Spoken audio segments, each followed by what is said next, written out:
Assalamu alaikum wa rahmatullah. Assalam.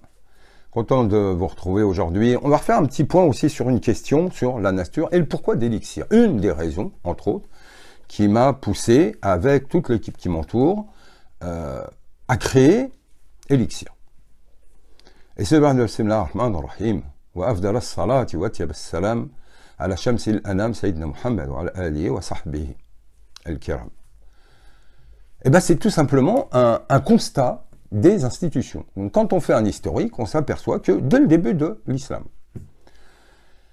des subventions d'État, donc les dynasties, depuis les Omeyyades, aux Abbassides, aux Seldjoukides, et à tout ce qu'on veut, il y en a eu des dizaines et des dizaines, il y avait des subventions d'État. C'est-à-dire que l'État dégageait du Bayt el-Mal des sommes qui permettaient de construire des instituts au sein des mosquées, avec déjà des logements de fonction pour les enseignants, des infirmeries, des bibliothèques, etc., etc. Tout ça était pris sur le trésor public, qui est donc l'argent des musulmans, et ça servait entre autres à payer les enseignants, etc.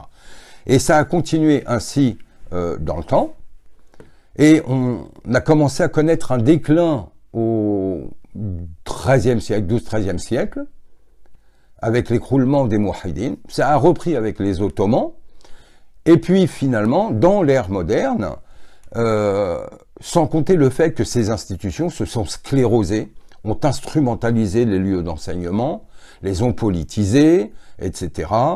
Ça, c'est une autre question. Malgré tout, des subventions étaient là. Puis on en est arrivé dans un état où il y avait quasiment plus de subventions. Donc aujourd'hui, on a des mosquées qui n'ont quasi pas de subventions. C'est souvent le bien des fidèles, et c'est là qu'on voit que ô combien les musulmans sont capables d'être généreux et conscients de l'importance qu'il y a à donner.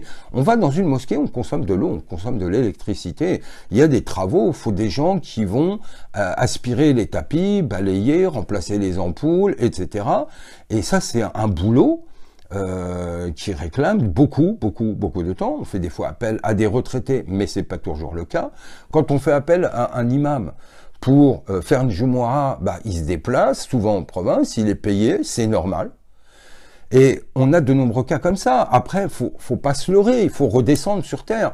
À la Mecque, vous savez combien est payé un imam en fonction des prières? Le minimum, c'est 3 000 € pour une prière, salat.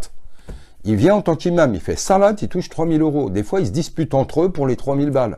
En fonction de son renom et de l'heure de la prière, il peut être plus ou moins payé. Donc, faut pas se leurrer. Oui, l'islam, aujourd'hui, est un business. Oui, je le dénonce. Maintenant, Elixir n'en est pas un. Pourquoi? Parce qu'on ne vous demande pas 3 000 balles par cours. Et deux, cet argent, comme je l'ai dit, resservira dans le cadre de projets communautaires. Mais si on fait quelque chose comme ça, c'est pourquoi? C'est avant tout par un constat. C'est que quand on fréquente les mosquées, il n'y a quasi plus rien d'organisé. Il n'y a plus de cours. Beaucoup de mosquées touchent des milliers d'euros à chaque Jumu'ah. Pendant le Ramadan, ça peut aller jusqu'à 1 million d'euros. Moi, je connais des mosquées qui font 1 million à 1,5 million d'euros par Ramadan. Maintenant, si on va prendre une moyenne, même s'ils font 20 000 €, les musulmans sont généreux. Or, qu'est-ce qui se passe? Cet argent-là, il est où? On fait quoi? Et le problème, il est multiple. Pourquoi? Parce qu'on va se trouver face à des imams. Alors, ils sont pas tous bons. Hein, c'est comme les médecins, comme les garagistes ou les plombiers. Il y en a des bons, il y en a des mauvais. Ils sont pas tous bons. J'ai déjà entendu des catastrophes. Franchement, il y en a qui devraient aller jouer au ping-pong ou autre chose plutôt que faire imam. Mais par contre, il y en a qui sont bons, il y en a qui sont très bons. Et plus qu'on ne le pense.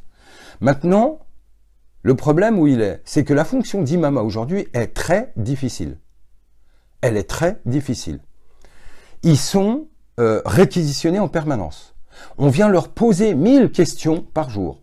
C'est des messages, c'est des mails, c'est des demandes de rendez-vous. On les appelle la nuit. Allô, mon fils, il a un problème. Ya, Chir, viens m'aider, etc., etc. C'est plus des assistantes sociales que des imams. Ils sont contredits par des ignorants en public dans les mosquées. Voire on les attend à la sortie pour leur casser la figure ou leur crever leurs pneus. Donc, eux, de leur côté, qu'est-ce qu'ils font maintenant? Eh ben, ils font comme dans certains pays musulmans où j'ai pu aller dernièrement, le Maroc, la Tunisie, l'Algérie, ils font des discours consensuels complètement vides, des coquilles vides. C'est absolument du n'importe quoi.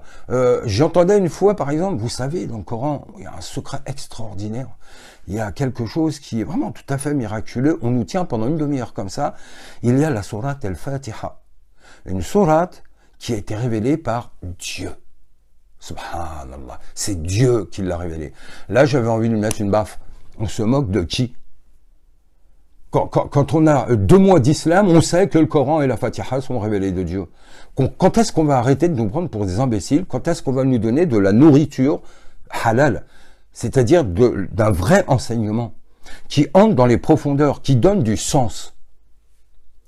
Quand on fait par exemple quelque chose là actuellement en islam, on nous apprend tout le temps comment le faire, mais jamais pourquoi. C'est-à-dire qu'on fait des choses, on ne les comprend pas. Alors attention, par exemple, il y a un hadith qui dit il faut porter 2 sandales, mais pas une, parce qu'il n'y a que les shayatines qui portent qu'une seule sandale. Qu'est-ce que veut dire ce hadith? Tant qu'on n'a pas compris que les 2 sandales représentent les 2 plans physiques et psychiques, que les deux sandales que Moïse laisse à l'extérieur, ce sont tout ce qui détermine son humanité en tant que moi. Or là, il rentre dans le terrain du divin, le moi n'a pas lieu, c'est le fana. Quand est-ce qu'on va comprendre que dans notre vie, c'est actualisable là, maintenant, que nous aussi, on a 2 sandales à laisser avant d'entrer en contact avec Allah? Quand est-ce qu'on va avoir du lourd? Quand est-ce qu'on va avoir quelque chose qui nous concerne directement? Quand le Coran va-t-il être autre chose qu'un livre d'histoire? Et quand le prophète va être autre chose qu'un gentil monsieur qui aimait les chats et les tortues et qui faisait de mal à personne et qu'en fait, on a presque l'air qu'on nous décrit un faible pour rester poli. Allahu Akbar, le prophète n'était absolument pas ça. Là, on est encore en rapport avec un prophète qui est historique, humain et qui est mort. Or, moi, mon prophète, il n'est pas mort. Sachez qu'il est en vous. Et lui, il ne meurt pas. Comme il disait, si mon œil dort, mon cœur ne dort jamais. Eh bien, son corps meurt, son cœur ne meurt jamais. Il est un prophète intemporel et il est là et on peut avoir un lien aujourd'hui en direct avec lui et être enseigné par lui et guidé par lui. Quand est-ce qu'on va tourner cette page de l'idiotie qui dure maintenant depuis des siècles, où on nous apprend, c'est même pas un niveau pâquerette, c'est de la viande avariée ce qu'on nous sert. Elixir est là pour ça. Sans prétention aucune, c'est des dizaines d'années d'expérience, Elixir est là, et si j'en suis arrivé là, c'est parce que j'ai fréquenté tous ces lieux, et que j'en ai eu plus que ras la casquette, mais à vomir, j'en pouvais plus. Je n'en pouvais plus. Aller à des Jumu'ah, où tout le monde regarde sa montre pour savoir quand est-ce que l'imam finit. D'abord parce qu'il dit souvent n'importe quoi, c'est encore des basiques. Voilà, le pèlerinage arrive, mes frères, c'est bien d'aller au pèlerinage, c'est un fort, oui, parle-nous de 12 000 balles le pèlerinage et après on en reparle. Et les gens s'ennuient, ils regardent leur montre, ils attendent qu'une chose, c'est de sortir. Là, mon frère, sois franc avec toi. Ne viens pas par obligation, viens par amour d'Allah et du prophète. Si l'imam dit n'importe quoi, montez au créneau et dites-le. Vous avez des droits. L'islam n'est pas une propriété privée. Les mosquées ne sont pas des propriétés privées. Elles vous appartiennent. Or, Elixir est là pour remettre tout ça à plat, pour dire stop, revenons à l'héritage prophétique, revenons à l'intelligence, revenons à la noblesse de cet esprit qui a été mis en chacun de nous. Or, aujourd'hui, c'est ensemble qu'on doit bâtir ça. Elixir, c'est un projet commun, c'est déjà une équipe, mais aussi avec vous. Impliquez-vous avec nous, relevez les lettres de noblesse de cet islam, soyons des réels musulmans. C'est-à-dire que quand on se regarde dans les yeux et qu'on s'appelle frère, hein, pas comme ces sectes-là, il y a Akhi, il y a Akhi, il y a Akhi toutes les 3 minutes et ça se trahit toutes les 2 minutes. Non. Quand on se dit frère, on se dit frère. Je dois avoir une confiance aveugle. Le musulman n'a pas peur du musulman.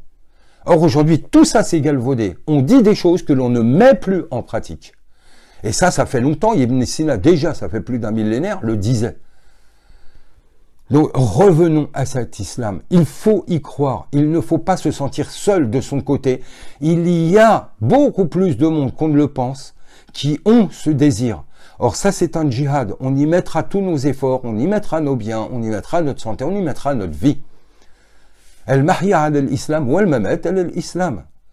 C'est pour ça que nous sommes faits et pour rien d'autre. Sorti de ça, notre vie n'a pas de sens.